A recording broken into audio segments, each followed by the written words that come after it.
What's up, fam? I'm sure that now y'all have heard of the fight going on between our GOAT Big Dick Tyson and Mr. Prime bitch-ass hoes bitch-ass brother Jake Paul. And I already posted a short about it that currently has almost 900 views, goddamn. And on my Blue Sky, I was told on Friday that it was bullshit. And I was blowing up my Snap story talking about Daddy Tyson's ass cheeks and how Logan's gonna have to make a sequel to the dead body video for his brother. But unfortunately, the only sport I watch is hockey, and I neglected to mention, taking fact into the consideration. I didn't consider that Mike Tyson was almost 60 and probably just in it for the bag. Being in it for the bag is being in it for the bag is respectable, but like, come on, that's kind of disappointing. So now I brought Bobo and Kenneth on, aka A Boner and Hyper143, to talk about his disappointing fuckfest of a fight. Say hi, kittens. Hi. Hey, pretty ladies, hit me up. I was supposed to write this yesterday when we still had the 24-hour window of my Snap story to go off of, because goddamn, me and the homie Jackson could not shut the fuck up about it. But the SCP's procrastination rock strikes again, and I'm writing this Sunday. It may or may not come out Sunday, depending on how lazy Bobo is. Okay, Val. Anyway, my bitch ass cannot get to the point, so I'll have Kenneth take over since he's already made a video about it. Kenneth? Yeah, so I think it was rigged, but also fair. There were definitely parts that were rigged, like Mike Tyson, where people like throw his punches. Jake Paul would be like, hey, like, calm down on the punches, and then Mike would just not throw any punches. But also, in the first fight of the event, one of the guys was a comedy YouTuber. So we had two YouTubers in one event. If you didn't know, kind of cool. I don't know. There were really only two good things about that event. One being the two women that fought. They're the best part. The one that got her eyebrow busted open. I imagine it hurt.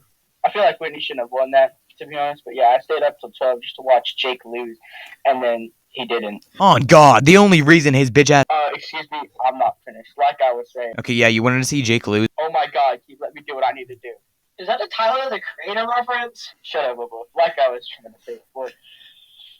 These people interrupted with Tyler references. It was really disappointing to not see either one of them get knocked out, because I know that a bunch of people kind of wanted that to happen. Well, not kind of. Everybody just wanted to see Jake on the floor. No doubt, but Mike is 58. He's old. Cut him some slack. He really did good, for an almost 60-year-old. Still, I think I heard something about having knee surgery a couple months back. Did someone say knee surgery?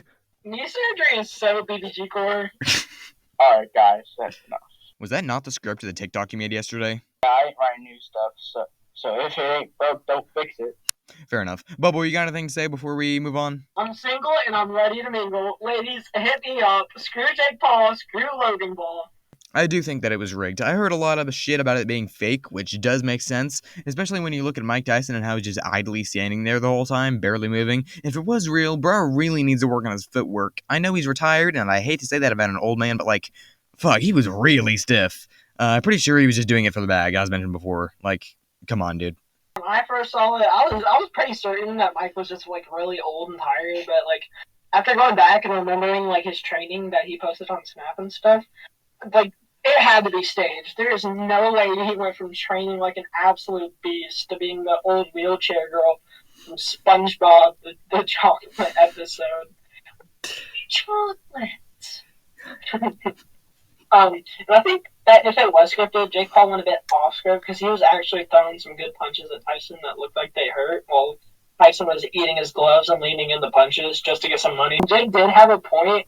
In the interview before the game, it was still live on Netflix, he was talking about even if he did win, Jake Paul, even if he did win, that people would still defend Mike Tyson. And, I mean, he predicted the future, which only leads me to believe that this is for sure scripted.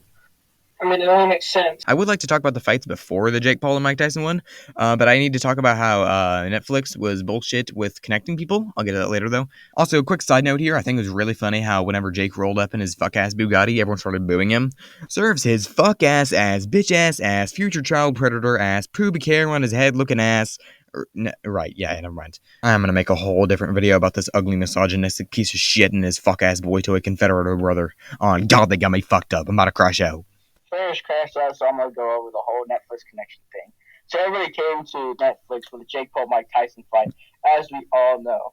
Oh my God, for real? No way. Yeah, for real. But like being the fight, just to connect to the dang event. Ferris wants me to say that he didn't have trouble with his connection because no, I'm not saying that. Say it. Freaky Ferris. Saying that, call him future Benjamin and Kendra Moore because he's like that. Ooh, bars. I mean, oh, brother, this guy stinks. I heard that a lot of people stopped watching entirely because their connection wasn't connecting, and when it did connect, the fight looked like a recording from a middle schooler's cracked iPhone 6. I stayed up to watch it, but Bobo, don't you agree that Netflix fumbled the bag real hard? I literally threatened to kill myself on my Snap story because mine was buffering, and since a bunch of people stopped watching it, I actually got to watch the last fight there. Bobo, you're not talking enough. Say something about the fight before the main one. Talk about how much you like women and the method other people too. Oh, well, I mean, that fight was pretty good. I didn't write that in the script, but I just ranted on about how I hate this one girl. But yeah, that fight was peak, and I feel like the girl that was headbutting her eyebrow should probably like die in a house fire or something. But I don't really care. Okay, you can stop talking now. You met your quota. like the hit game Lethal Company. Yes, like Lethal Company. Lethal Company is so hot, and I'm not promoting the baked toast. But, like, go watch the videos I'm in and go subscribe to my channel because I'm shameless and like to do plugins. And Ferris is probably going to cut this out anyways. Screw lesbians. That's about all I have to say here. Are you all done? Yeah, I'm done. If I was a food, I'd be an asparagus, low-key. Alright then, that's just about all I have to say here. Before I go, I want to let you know that YouTube likes to drag down people who aren't subscribed to me and beat up their grandpa. So in order to prevent that from happening to you, go ahead and subscribe to join the Comedy with Lance crew. Love you, fan base. Later, skaters.